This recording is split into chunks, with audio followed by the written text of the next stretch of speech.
So I thought today we could talk about the she's all that scene. So I don't know about you, but when I see clients, sometimes it's really hard if we just ask them a question and they have all this stuff in their head and all this stuff swirling around, like to actually tell us what's up. Because it's like you put them on the spot, there's a big spotlight, they got all this other stuff. So a lot of times when we can keep them busy with something else, like figuratively, so like for little kids, like those big peacock feathers, like the balanced peacock feathers, fidget spinners, Play-Doh, sand, slime, Rubik's Cube, that seems to be a favorite in my toy room. It helps with getting them to actually start talking because they don't feel that pressure of you just sitting here staring at them like, how are you today? What's wrong? What's up? What brings you in? Tell me your deep, dark secrets. Tell me everything that's in your brain. Yeah. Well, not just kids. I mean, I'm like that. Most people are like that. If it's something we're not totally comfortable with, we need some sort of distraction to kind of make it seem a little safer. Well, and a lot of it's just that piece of vulnerability, because when we really get to like the dirt of what's going on with us, like it's scary, it's overwhelming, it's terrifying to like sit and tell this other human that you because then it's real. Like if you it's real because you real. put it out there. And so one of the things, I think this is really well demonstrated. So if anybody, this is one of my personal favorites. It's an oldie throwback. So this is just to demonstrate what it is from She's All That with Freddie Prinze Jr. Yes. We're saying that She's All That is an oldie. It is an oldie. I saw that in theaters. Because we're old. Okay, I just wanted to establish that we're old. Okay, please continue. We are older than we appear. So it's in that film. So if you remember the film, it talks about like the transformation of a nerdy school girl into a popular girl, and I use air quotes because we all know those terms are super loosely based and based on society and hierarchy in high school, which we don't want to go into. But in it, you have the cool guy, the popular soccer captain, which I thought was funny because where I live, it's all about the football captain, not the soccer captain. But in this film, it's soccer. And he has a lot of pressure from his parents to perform a specific way in life. So like he does as he's expected. Like he is popular because he's expected. He dates the prettiest girl because it's expected. He's going to go to Dartmouth because his dad went to Dartmouth and that's expected. So he feels a lot of that external pressure that sometimes we don't apply to kids that are our overachievers because they don't appear to be struggling. So we just assume they don't struggle, which we all know as a personal overachiever myself, it's still a struggle. We struggle. We's overachievers. So in this, it actually comes out when he's doing a hacky sack, which I cannot hacky sack. I don't think Christina can hacky sack. No. But this is to demonstrate how when you're doing something, some of that other stuff starts to come out because that focus isn't on us just, hey, how you doing? It's more on, it just starts coming out because it's what's really seated underneath all that superficial things that we talk about. So I'm going to share my screen. You need to let me share my screen. I will let you.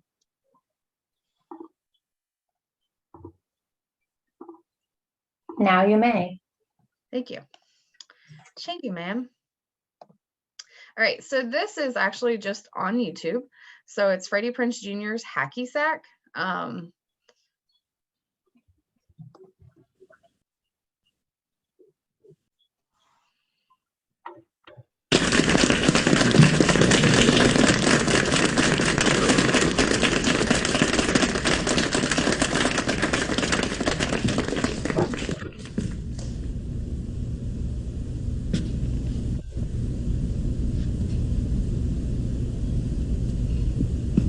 How's it going?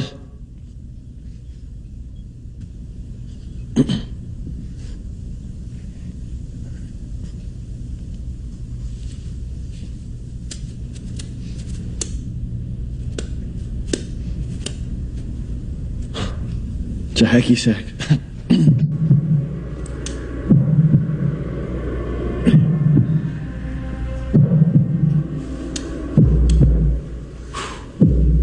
Hack-e-sack. Hack-e-sack.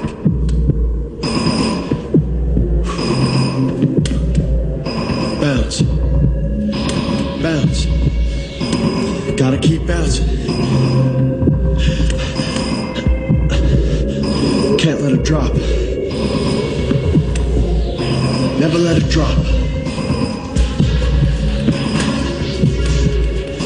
Come on, Jack. Everyone's watching. Expecting. Never let it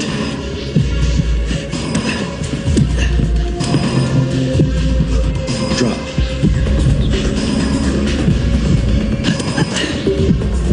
Everyone's counting on you, Zach.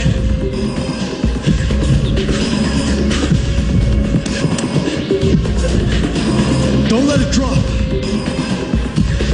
Don't ever let it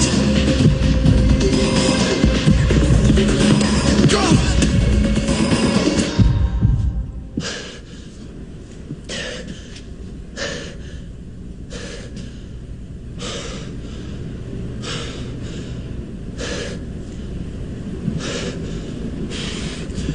Sooner or later, it has to drop.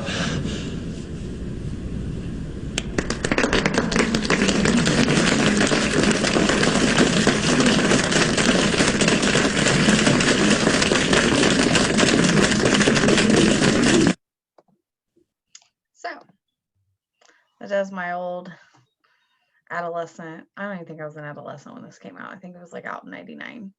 I was like 10. Yeah, I was not old enough for the required PG-13 rating, but I still totally went. You rebel. Yeah.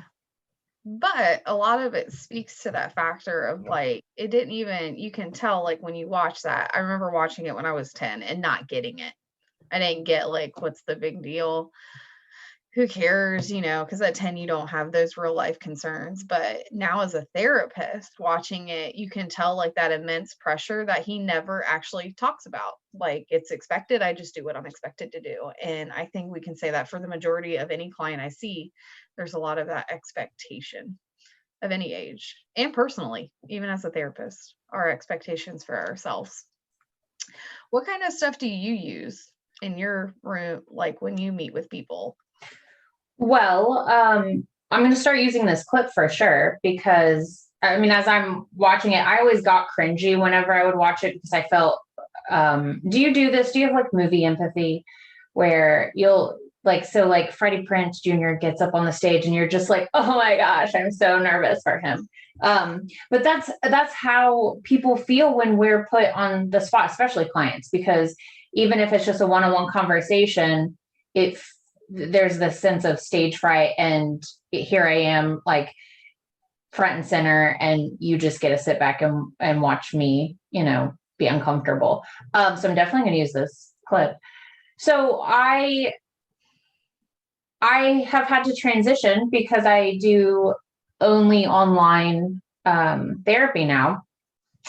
So before, when I had my playroom, same kind of stuff you were talking about, any kind of fidget toys, drawing, art materials, the sandbox. But with online therapy, that's obviously different. There are some very cool websites where you can have digital versions of those. They have digital everything. So like in-person counseling, I would use board games kind of as that neutral space. We'd be playing board games and talking, and that way there was like kind of this separator. You can do that online. There are digital board games. There's even a digital sand tray. I actually think that with online therapy, there's such an obvious awkward element of the screen that it almost alleviates all like the discomfort in a way that face-to-face doesn't, because we have to acknowledge it from the get-go. Does that make sense? Like, it's not this unspoken, it's like, okay, so this is awkward. Like, there's this obvious barrier.